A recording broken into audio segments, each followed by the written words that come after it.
Quazi here. There's an old story from the Himalayan mountains about a yogi named Swami Kevalananda. People who met him said he had a strange presence. He barely spoke, barely moved, and sometimes it looked like he wasn't even breathing. But he didn't seem sick or weak. In fact, it was the opposite. His skin glowed, his eyes were calm, and anyone who sat near him felt more peaceful, like something heavy had just been lifted off of their chest. One of the students finally asked him, how do you live like this? He smiled gently and said, when the breath is still, the mind is still. And when the mind is still, you meet your true self. Now at first, it might sound mysterious, maybe even poetic, but there's deep truth in that one sentence, because in the yogic tradition, your breath is not just air, it's energy. It's called prana, and it's the vital force that powers everything that you are. Your thoughts, your body, your emotions, your awareness. This energy moves through an invisible network inside of you, something ancient yogis mapped out thousands of years ago. They call these channels the nadis. There are said to be over 72,000 nadis flowing through your subtle body. You can't see them with your eyes, but you can feel them, especially when they're blocked. And of all of these channels, there are three most important ones. Number one, the Ida Nadi. This runs along the left side of your spine. It's connected to your feminine energy, to calm, cooling, lunar qualities. It governs your intuition, rest, reflection, and emotional flow. Then there is the Pingala Nadi. This runs along the right side. It carries masculine energy, activating warming solar qualities. It fuels your drive, your focus, your logic, and movement. And finally, there's the Sushumna Nadi. This one runs straight up the center of your spine. It's the path to awakening. When the Ida and Pingala Nadis are balanced, the Sushumna awakens, it opens, and energy rises through it like a current of light. This is the channel that leads to clarity, alignment, and deeper spiritual awareness. But here's the thing, when you're stressed, when you're overthinking, when you're anxious, just emotionally overwhelmed, these nadis can get blocked. And when your energy can't flow freely, you start to feel it. You feel stuck, you lose motivation, you wake up feeling heavy, disconnected, like you're moving through fog. Even if everything looks fine on the outside, something inside just feels off. That's not just mental. It's not just emotional. It's energetic. Your bioenergetic field, what science calls the electromagnetic field around your body, is a real thing. Your heart, your brain, even your nervous system all emit energy. And when that energy is unbalanced, when it's blocked or drained, you feel it as apathy, confusion, or a lack of purpose. You can't think your way out of blocked energy, but you can breathe your way through it. And this is where the magic of the breath comes in. When you breathe shallow and fast, your energy will become scattered. Just notice this yourself. Your nervous system stays stuck in survival mode, in what we call fight or flight. But when you start breathing slowly, when you start breathing deeply and consciously, something incredible happens. Your nervous system shifts into rest and repair. Your mind gets quiet, and those energetic rivers, the nadis, they begin to clear. And here's the beautiful part.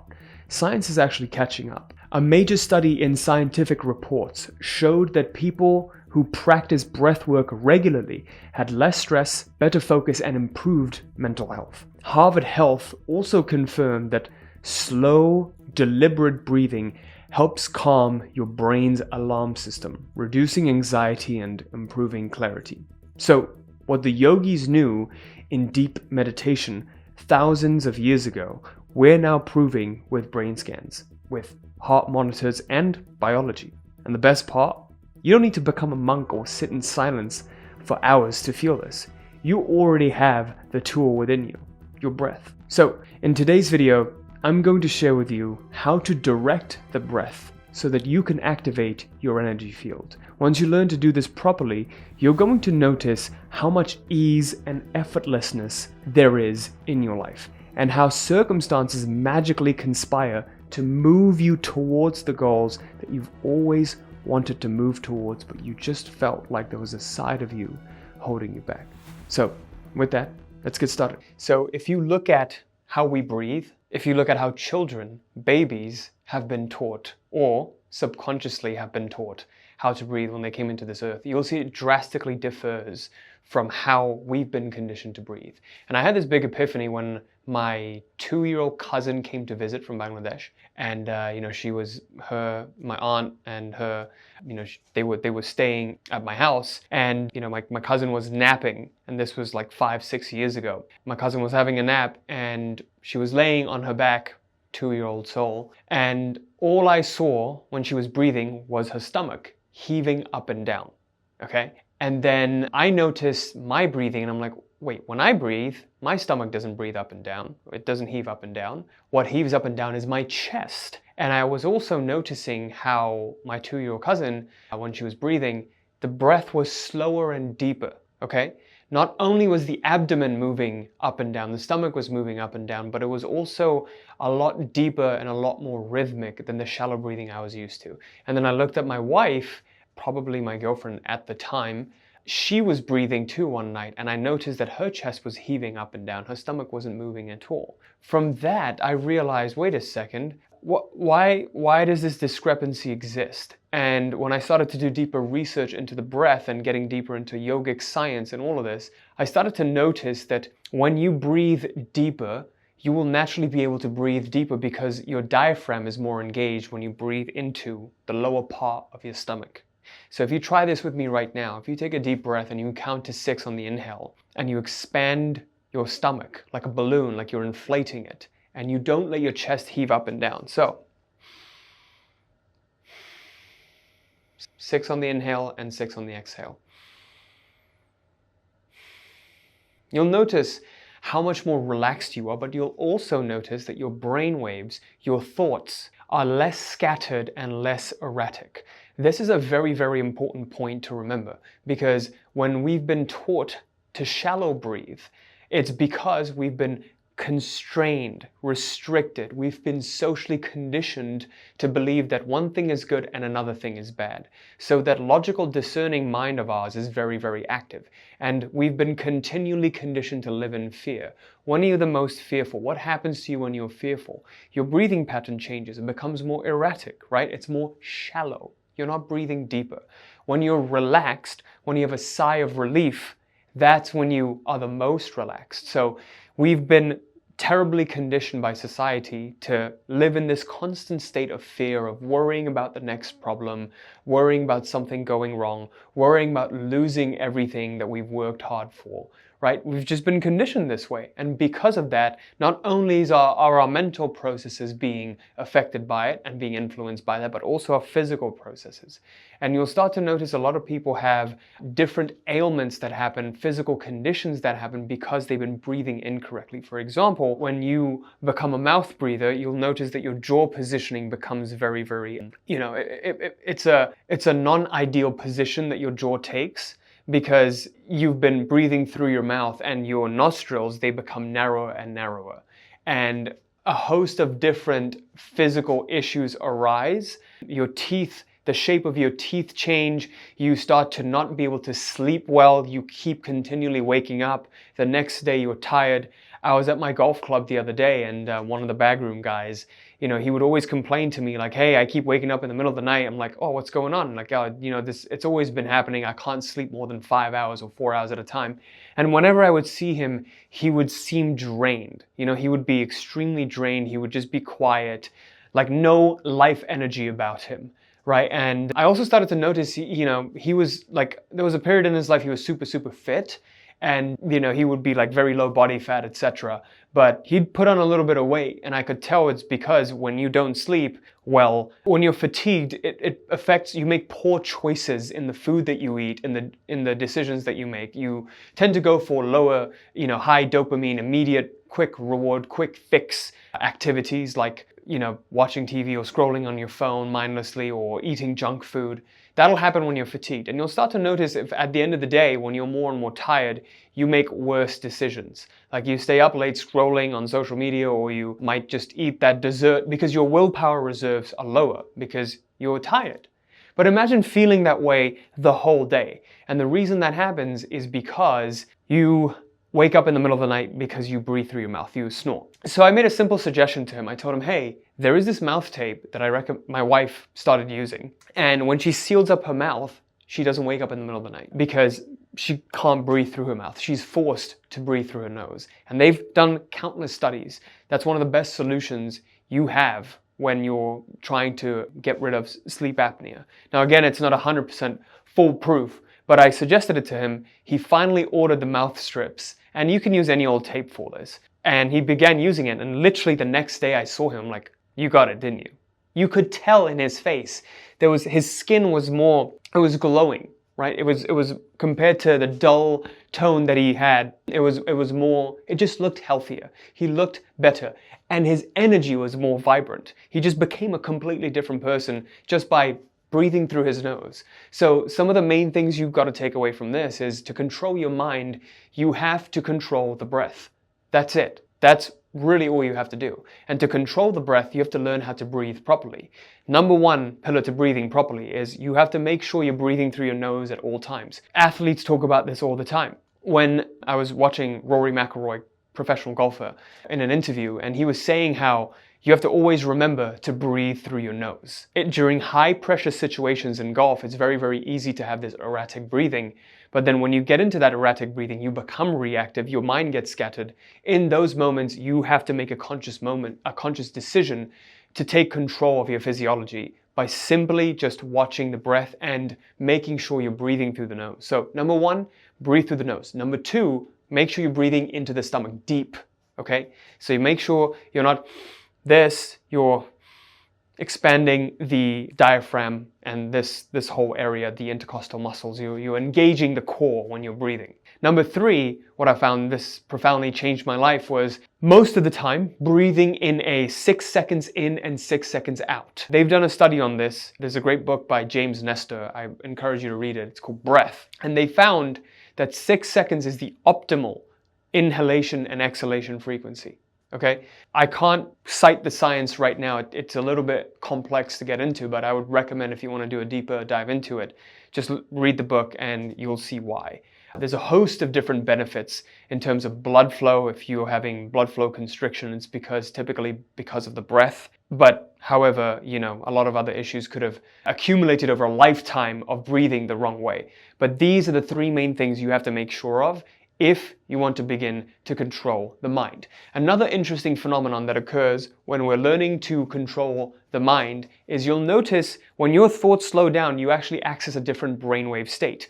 This brainwave state is typically known as the alpha brainwave state. Predominantly, we're in beta brainwaves when we're living daily life. That's when our conscious faculties are very, very alert.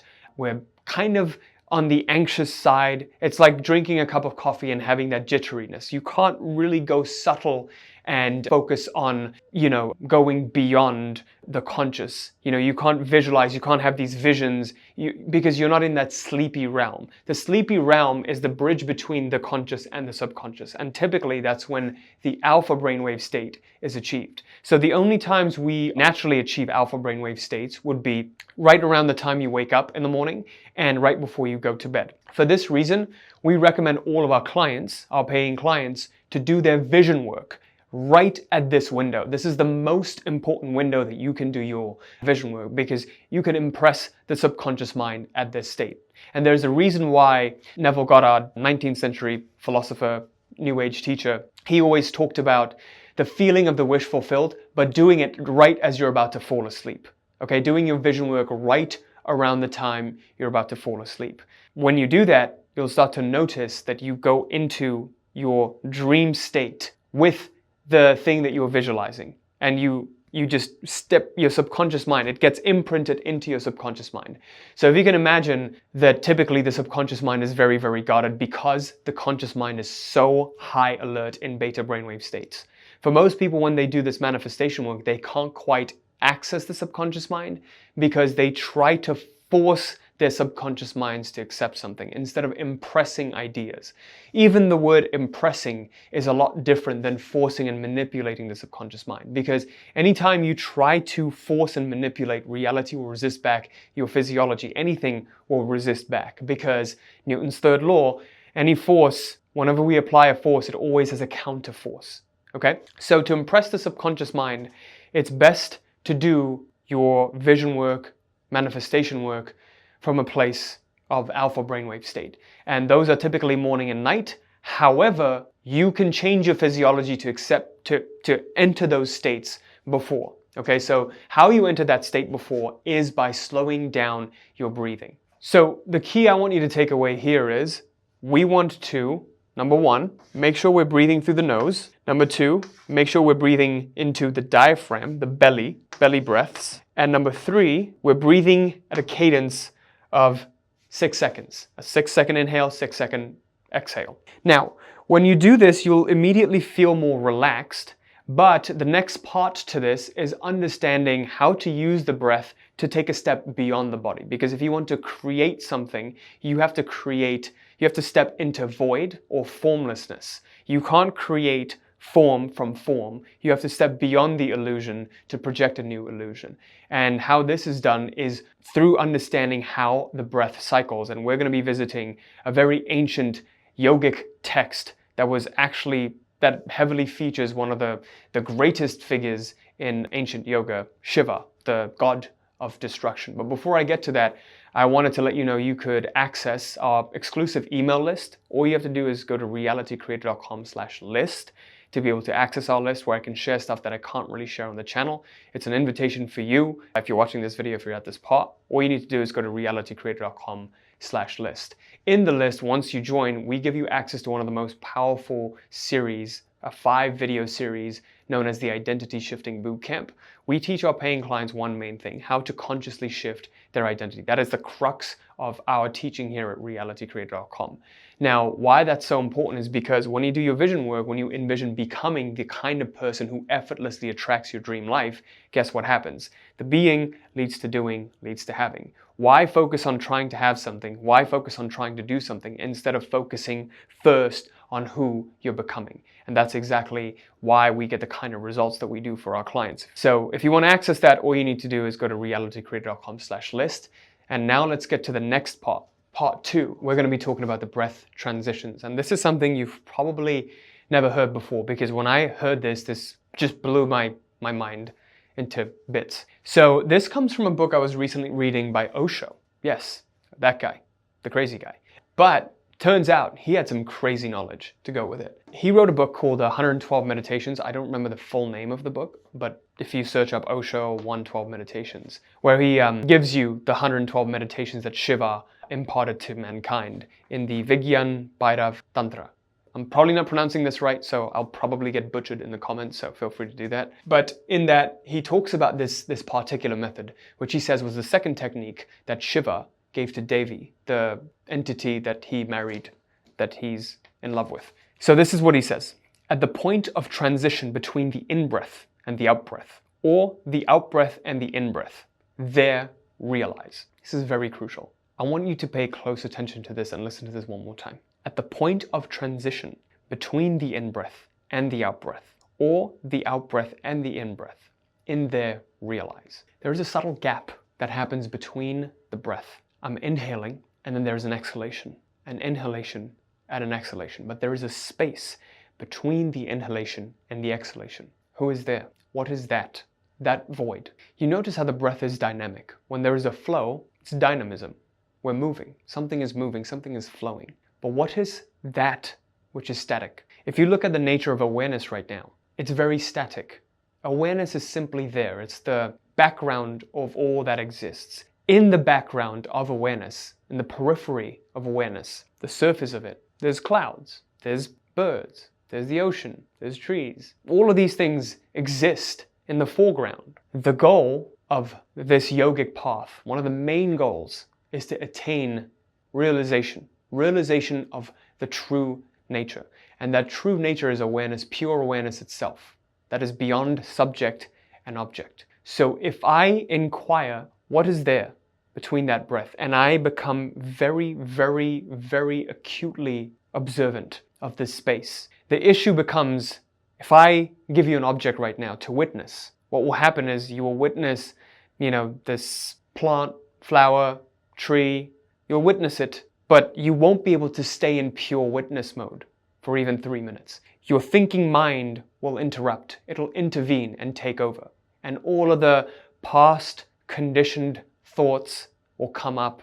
All of these stimuluses will bombard you because the monkey mind has been trained to chatter, be shallow, not be deep. So when we learn to observe that transitory period between the breaths, what do you think happens? You'll notice this sense of peace, this sense of just complete silence. So how I recommend meditating, if you participate in a meditative practice, you meditate every single morning or every day, I recommend watching the breath, but paying particular attention to that spot, that one spot during which the transition of the breath happens. And inquire, who is there? Who is watching this emptiness? Become one with the watcher, the witness, instead of being the content. Most of our lives we believe that we are this identity that we carry around, no? I believe that I'm Quazi and I wear these clothes and I think these thoughts and I own this business and I have this wife and this kid. That's part of the Quazi identity. But suffering happens when?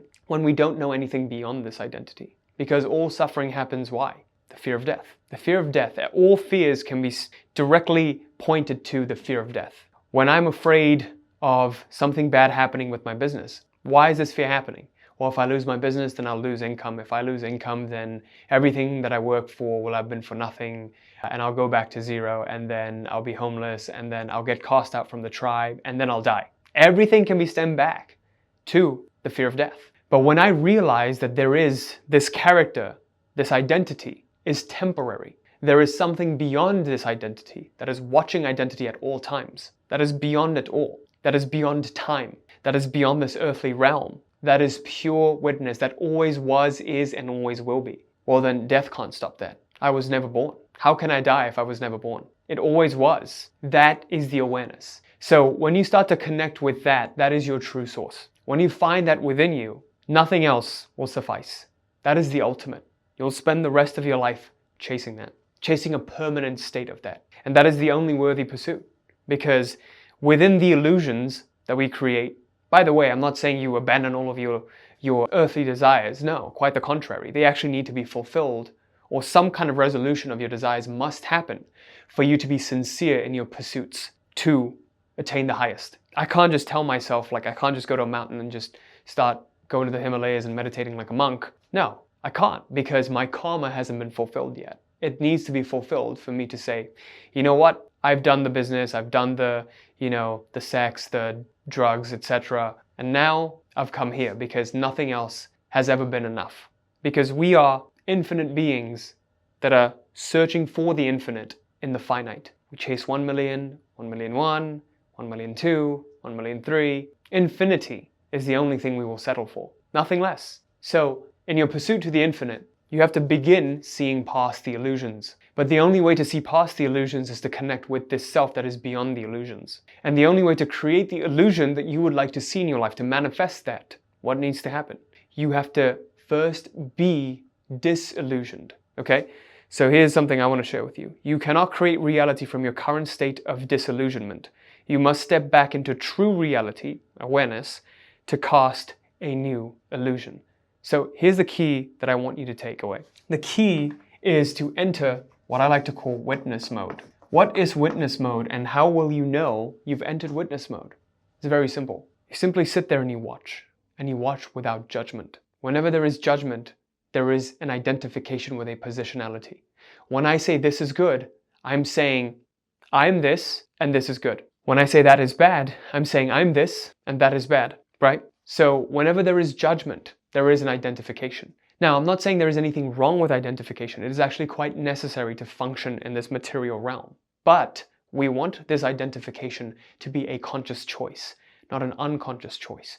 For example, if you're living a life that you hate, whatever you're experiencing right now is the result of an unconscious identification. Most of it. And most of it is the result of an unconscious identification that has occurred in this lifetime. There is a chunk of it that has been influenced from previous lifetimes, like the body you were born in, the family you were born into, the heritage you were born into, like all of these things that were out of your control. There's a great man who once said, if I'm born poor, that's okay. If I die poor, that's not okay. Can't remember who said this, but it's always stuck with me. It's like you always have a say in your current lifetime to alter your destiny. You always have the choice. And so we want to get into witness mode to begin creating.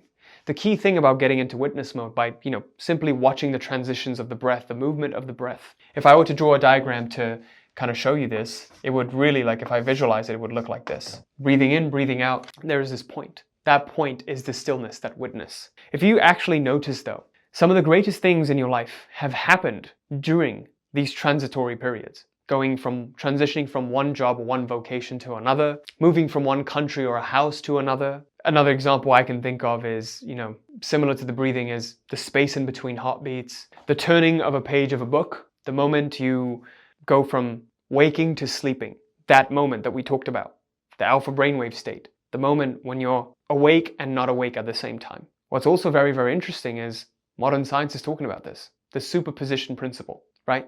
Before observation, this is Heisenberg's uncertainty principle. Before observation, the phenomenon exists in a superposition of states. It is both the cat, Schrodinger's cat, is both alive and dead at the same time, right? It exists in a superposition of states before observation. The moment of observation solidifies one possible sector of reality. So just like that, during those transitory periods, there is a period in which you're breathing in and you're breathing out at the same time. There's a period in which your heartbeats are coinciding at the same time. There's a period in which you're awake and asleep at the same time. What is that period? There's also great practice of becoming acutely aware right at the moment of falling asleep. And if you're able to do that, you'll enter lucid dreaming. The ancient shamans used to do this all the time. They would enter states of lucid dreaming. They would know what to do for their tribes. They would get these insights. This is when you work with an intention that both belongs to you and doesn't belong to you at the same time. This is the thing that makes mountains move. The mountain moved to Muhammad, or Jesus Christ walk on water. It is that connection to the divine. It happens in the subtleties when the mind has slowed down and eased its grasp on the heart. It opens up the gateway for you to access the subconscious and use that power that lies dormant in each and every single one of us. And all that needs to happen is for you to slow things down and enter witness mode. Begin watching. So now just get into watching mode. When you're breathing, watch. When you're about to fall asleep, watch. Change from judging, replace judgment with witnessing and observing. That's all you need to do. In your daily life right now, the moment you begin to judge something, the moment you are about to place judgment on something, switch that with watching. Watch how the character judges. It's not you. And when you enter this state, this void state, you'll start to notice synchronicities will happen more. You'll start to get these downloads that you've never gotten before. Especially for people who are very, very left-brained like myself, this is very difficult to do.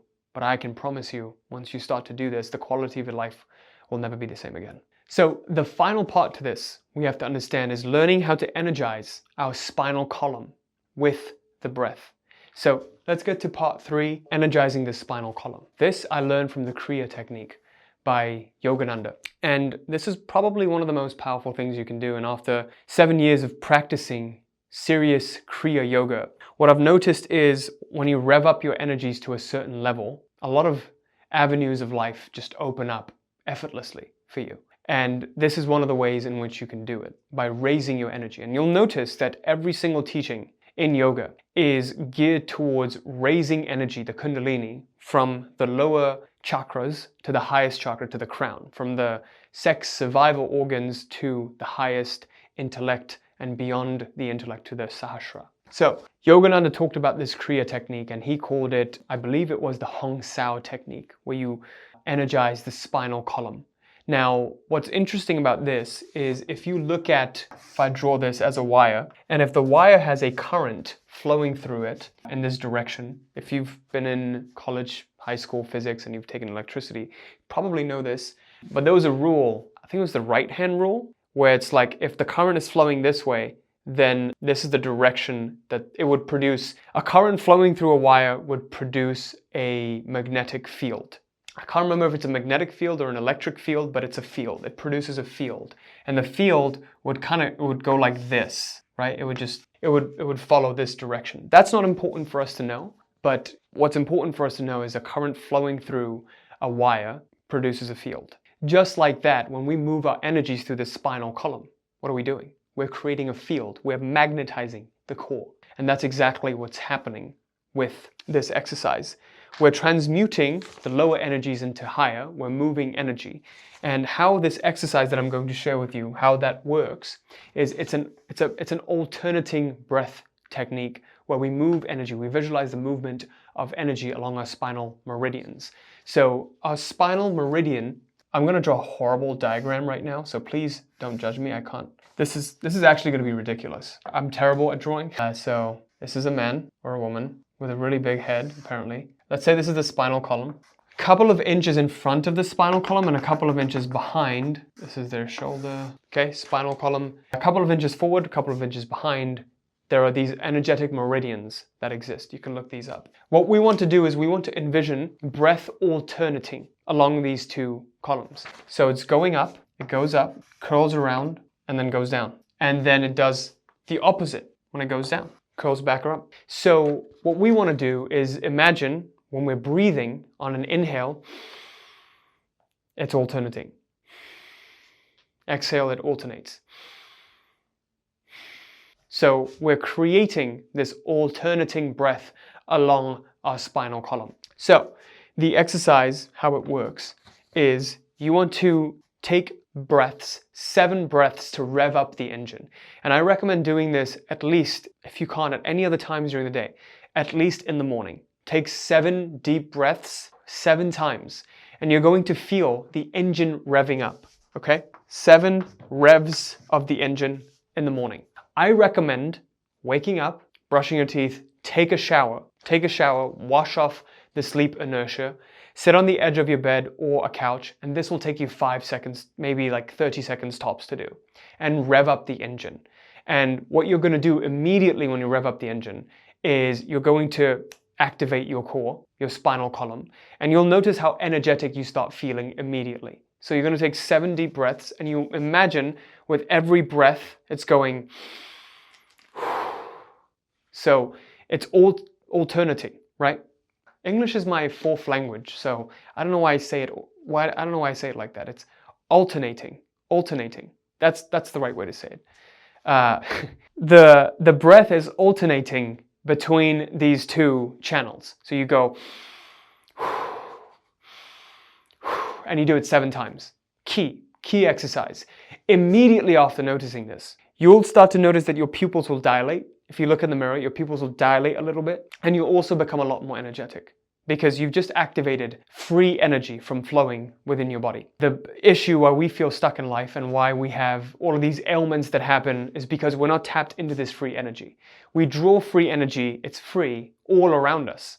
We don't have to pay for it. It's all around us, it's all over the universe. That is our connection to the divine, the free energy. And so when we move it around within our body, we circulate it, it's allowed to flow. And we want energy to flow. Stagnant energy is the source of most of our issues. It's because somewhere within our bodies, energy gets stuck. And that's why all of these practitioners, their main goal is to make sure your energetic system is working correctly. And that's why energetic healing has become a big thing now. Okay, so you want to do 7 revs of the engine in the morning, and you want to make sure it's in the morning, at the very least. You could do it at night too.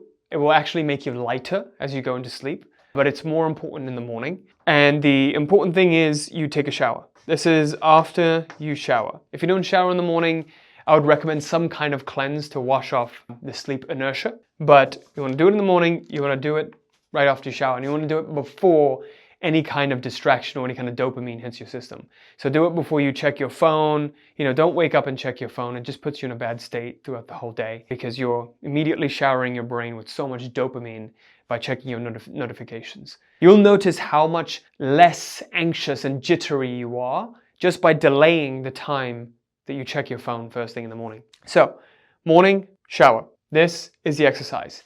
And this is how you energize the spinal column without having to meditate for years and years like a monk or a yogi. So over the last 7 years, I've been very, very fortunate enough to have met the right people, the right mentors, and been exposed to the right kinds of works, to have been able to manifest my dream life. Everything that I've ever wanted as a 18, 19, 20-year-old, it manifested by the time I was 22, 23. And it happened very, very fast. And the reason why it happened, I truly believe, is because I've been able to synchronize the harmonize the unconscious and conscious parts of myself in a practice I like to call identity shifting. If you'd like to access the movie, I made a comprehensive movie explaining to you how this works, and you'll get access to a free guide. Again, completely free for you to access. If you'd like to access that, all you need to do is click right here or go to realitycreator.com/movie to access it. And you'll be able to get a lot of cool bonuses that I share with my email list, because you'll be part of our email list then. And yeah, I hope I see you on the next page right now. If you'd like to take this teaching deeper, what I would recommend is clicking right here to watch this other video I made on breathing. I recommend you click right here to watch this video. It's a comprehensive video on how to properly breathe and a breathing protocol for you. So all you need to do is click right here to access that. It's right on YouTube. And I'll see you in this next video. Thanks.